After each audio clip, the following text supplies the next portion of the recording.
Country in the world, গরিব দেশ। তো বাংলাদেশ করোনা থেকে পিছিয়ে গেল কেন? তার মূলভূত কারণ হলো আল্লাহর কোরআনের বরকত। আরব বিশ্বকে বাদ দিলে সোনার বাংলায় যত মাহফিল হয় কোরআনের, পৃথিবীর কোথাও এত হয় না। লক্ষ লক্ষ মসজিদে প্রতিদিন 5 বার আজানের ধ্বনি হচ্ছে। মাদ্রাসাগুলোতে ফুলের মতো কোমল সুন্দর বাচ্চাগুলো সকাল বিকাল কোরআনের তেলাওয়াত করছে। গোটা সারা বাংলায়, বাংলাদেশের প্রতিটি জনপদে কোরআনের মাহফিলের আওয়াজ হচ্ছে। সেজন্যই বাংলাদেশে রহমতের বৃষ্টি বর্ষিত হয়েছে। আল্লাহ পাক করোনার গজব থেকে বাংলাদেশকে রক্ষা করেছে।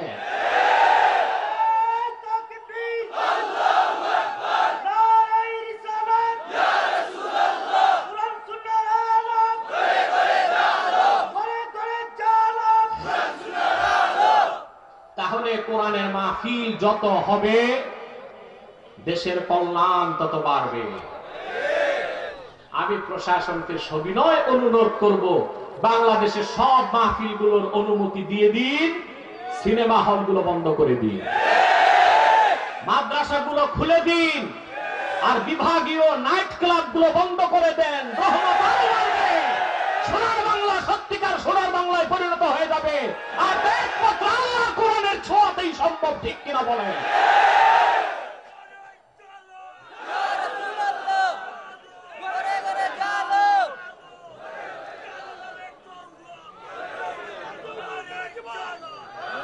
আমার ভাইরা, তাহলে কোরআনের মাহফিল বাংলাদেশে যত হবে ব্যক্তির কল্যাণ, রাষ্ট্রের কল্যাণ, ঠিক কিনা?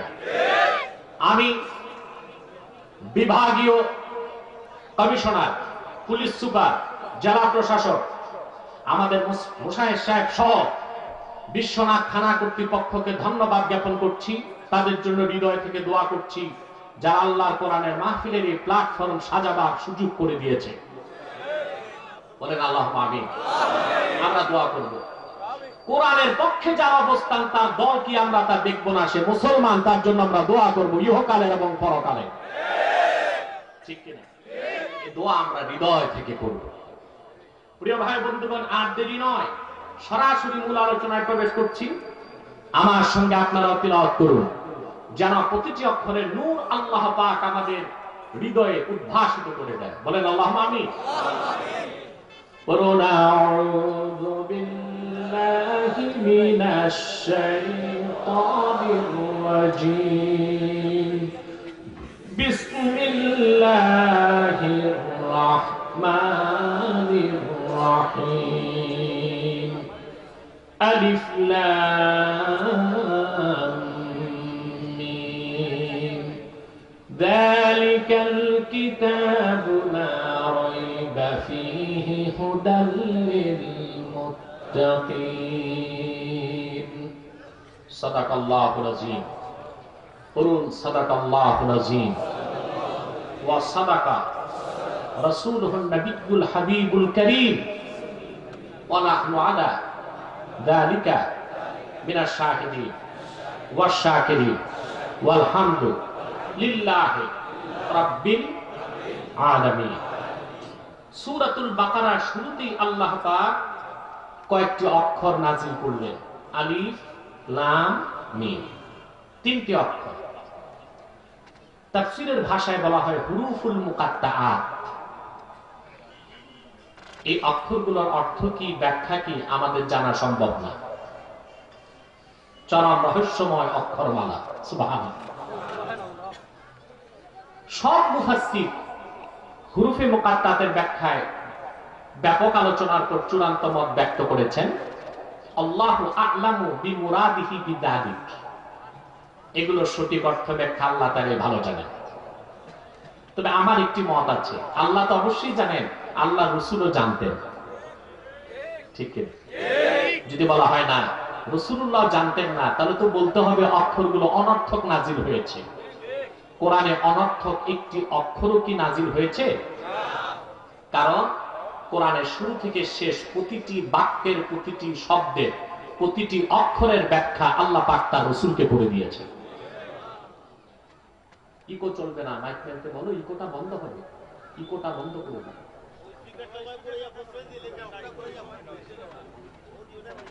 না দেয়ালে যদি বাড়ি খায়, আমার তো কানে লাগতেছে, ইকো বন্ধ, সাউন্ড বাড়বে, স্টেজে সাউন্ড বাড়বে। আমার দিকে তাকান। কোরআন কারীমের কোন বাক্যের শব্দের এমন অক্ষর আছে যা আল্লাহ তার রাসূলকে বুঝান নাই? থাকতে পারে? একটু জোরে মাতো না ভাই। আল্লাহ কোরআনে বলেছেন, লা তুহাররিক বিহি লিসানাকা লিতা'জালা বিহি ইন্না আলাইনা জামআহু ওয়া কুরআনাহু। মুহাম্মদ সাল্লাল্লাহু আলাইহি ওয়াসাল্লাম পবিত্র কোরআনকে আত্মস্থ করার জন্য দ্রুত আপনার জিহ্বা মোবারক সঞ্চালন করবেন না, তার দরকার নাই। বরং আপনি কোরআন যখন নাজিল হবে শুধু শুনবেন, আপনার সিনায় কোরআনকে জমা করে দেবার দায়িত্ব আমি আল্লাহ। ফাইদা কারানাহু ফাত্তাবি কুরআনা, আমি যখন কোরআন নাজিল করব আপনি শুধু শুনেন। সুম্মা ইন্না আলাইনা বায়ানা, কোরআন আপনার সিনায় জমা করার দায়িত্ব আমি আমার আল্লাহ, কোরআনকে আপনার কাছে ব্যাখ্যা করে বুঝায় দেওয়ার দায়িত্ব আমি আল্লাহ। তাহলে কোরআনের শুরু থেকে শেষ পর্যন্ত এমন কোন বাক্যের, এমন কোন শব্দের অক্ষর নাই যেটার অর্থ রাসূলুল্লাহ নিজে জানতেন না, ঠিক কিনা বলে? তাহলে আলিফ লাম মিম এই অক্ষরগুলো, হুরুফে মুকাত্তার গুলোর অর্থ আল্লাহ জানেন, আর আল্লাহ আপন রাসূলকে জানিয়ে দিয়েছিলেন। কথাটা বুঝতে পেরেছেন? তারপর আল্লাহ পাক বলেন, যালিকাল কিতাব লা রাইবা ফি, এ হলো মহাগ্রন্থ কিতাব কোরআন, এর মধ্যে কোনো সন্দেহ নাই, কোনো সংশয় নাই। বলেন সুবহানাল্লাহ। কোরআন কারীমের শুরুতেই আল্লাহ পাক বিশ্ববাসীকে স্যাটিসফাইড করে দিলেন। কোরআনের শুরু থেকে শেষ পর্যন্ত প্রতিটি বাক্যের, প্রতিটি শব্দের, প্রতিটি অক্ষর মহাসত্যের সর্বোচ্চ মানদণ্ডে উত্তীর্ণ, যেখানে কোনো সন্দেহ নাই, সংশয় নাই, সন্দেহের কোনো অবকাশ নাই। আওয়াজ করে বলেন সুবহানাল্লাহ। কে বলেছেন? কোরআনে যে সন্দেহ নাই, আল্লাহর এই কথার চ্যালেঞ্জের মোকাবেলায় কোন শক্তি পৃথিবীতে দাঁড়াতে পেরেছে? সেকালে, একালে পারবে কোন কালে? সুবহানাল্লাহ বলবেন।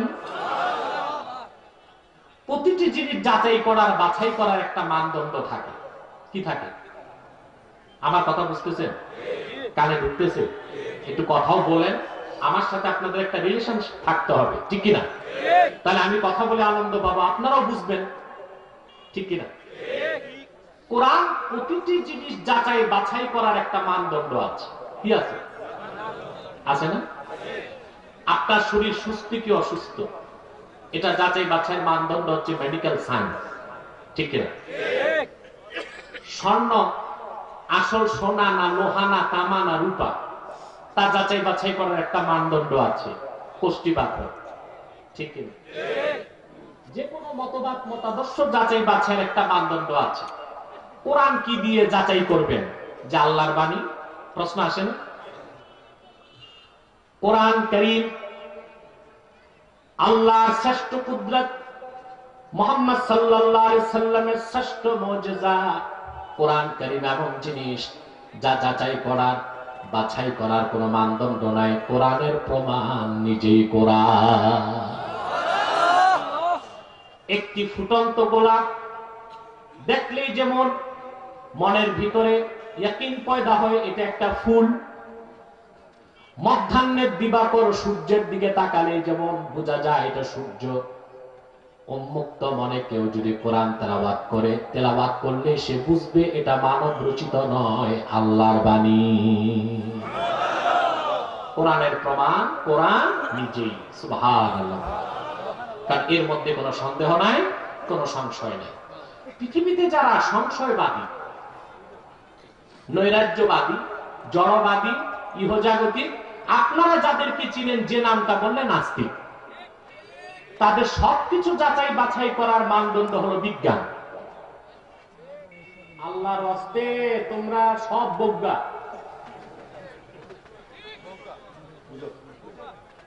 বই যাও বলা যায়।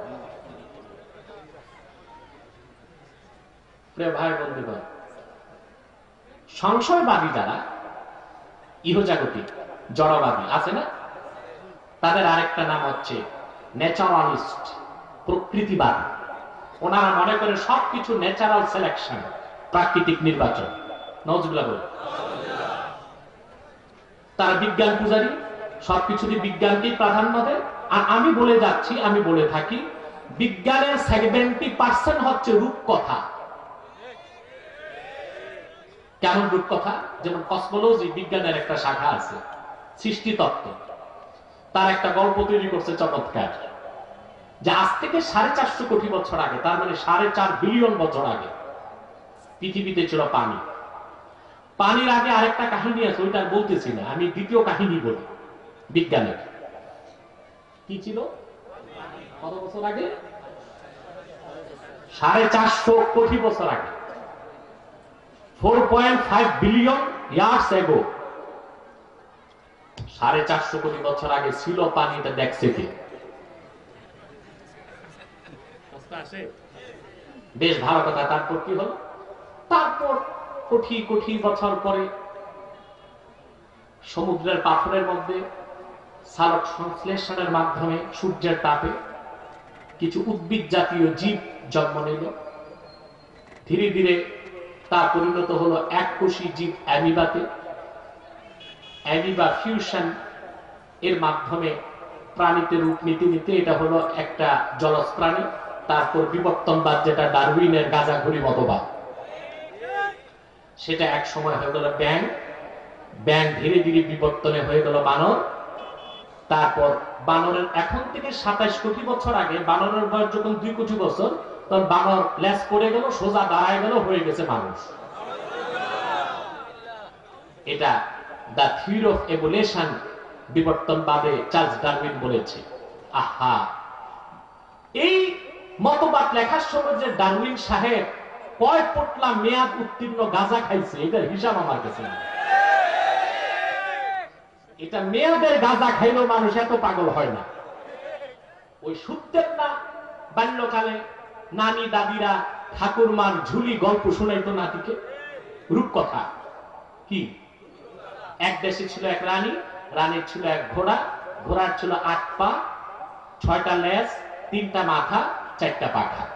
এই শুনতে শুনতে নাতি কখন ঘুমিয়ে যেত, যাকে আমরা বলি আষাঢ়ে গল্প। বিজ্ঞানের 70% রূপকথা, কাল্পনিক, আষাঢ়ে গল্প। 20% হচ্ছে থিসিস বা অ্যান্টিথিসিস, ধারণা। 10% হচ্ছে প্রমাণিত। সে 10% সত্য বিজ্ঞান দিয়ে 100% মহাসত্য কোরআনকে জাস্টিফাই করা যাবে না। কোরআন দিয়ে বিজ্ঞানকে জাস্টিফাই করতে হবে, ঠিক কিনা বলেন? মহাসত্যের সর্বোচ্চ মানদণ্ডে উত্তীর্ণ একমাত্র মহাসত্যের মাপকাঠি, মহাসত্যের সর্বোচ্চ মানদণ্ডে উত্তীর্ণ আল্লাহ 30 পারা কোরআন। সুবহানাল্লাহি বিহামদিহি, সুবহানাল্লাহিল আযীম। আমি আগেই বলেছি, একটা ফুল দেখলে যেমন বোঝা যায় এটা কি, জোরে মাতো না ভাই, সূর্য দেখলে বোঝা যায়। এ কোরআন খুললেই কোরআন বলে দেয় আমি আল্লাহর বাণী। আসেন এটার প্রমাণ নেন। আল্লাহর হাবিবের শ্রেষ্ঠ মুজিজা কোরআনুল কারীম যখন নাজিল হয়ে গেল, আমার নূর নবী মুহাম্মদ সাল্লাল্লাহু আলাইহি ওয়াসাল্লাম কোরআন যখন তিলাওয়াত করতে লাগলেন, কাফের মুশরিক, মক্কার কাফের মুশরিক যারা রাসূলুল্লাহর নূরময় জবান থেকে কোরআনের মধুর বাণী শুনতে লাগলো, তাদের প্রত্যেকের হৃদয় বিগলিত হতে লাগলো, কোরআনের প্রতি তারা দুর্বল হতে লাগলেন। আসাহুস সিয়ার, সিরাতের কিতাবে হযরত আব্দুর রব দানাপুরী রাহমাতুল্লাহ লিখেছেন, মক্কার কুরাইশ নেতা Abu Jahl, Utbah, Shaybah, Mughirah, Abul Bukhtari, Abu Sufyan, আপনারা অবাক হবেন, কুরাইশদের নেতৃত্ব দিত 7 জন নেতা, 7 জন বুদ্ধিজীবী, 7 জন থিঙ্ক ট্যাঙ্ক বা পলিসি মেকার। কয়জন থিঙ্ক ট্যাঙ্ক ছিল তাদের? কয়জন? 7 জন পলিসি মেকার, বুদ্ধিজীবী বলতে পারেন।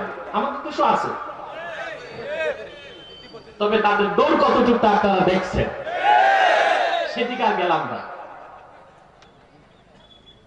তো কুরাইশদের বুদ্ধিজীবী ছিল 7 জন। কয়জন? নেতৃত্বে চিফ অফ কমান্ড ছিল আবু জাহেল, সেকেন্ড ইন কমান্ড ছিল Abu Safwan Abul Hakam, third in command ছিল আবু সুফিয়ান। এভাবে 7 নেতা কুরাইশদের পরিচালনা করত। দুনিয়ার শ্রেষ্ঠ জাতি কুরাইশদের নেতৃত্বে ছিল, তাদের ভাষায়, মুশরিকদের ভাষায় 7 স্টার। কয় নেতা? 7 নেতা। নেতাও যেন তেন নেতা নয়। ইতিহাস বলে জাহিলি যুগে হায়ার এডুকেটেড, উচ্চ শিক্ষিত 17 জনের একজন ছিল আবু জাহেল। বিদ্যা, জ্ঞান, প্রজ্ঞা যথেষ্ট ছিল তার।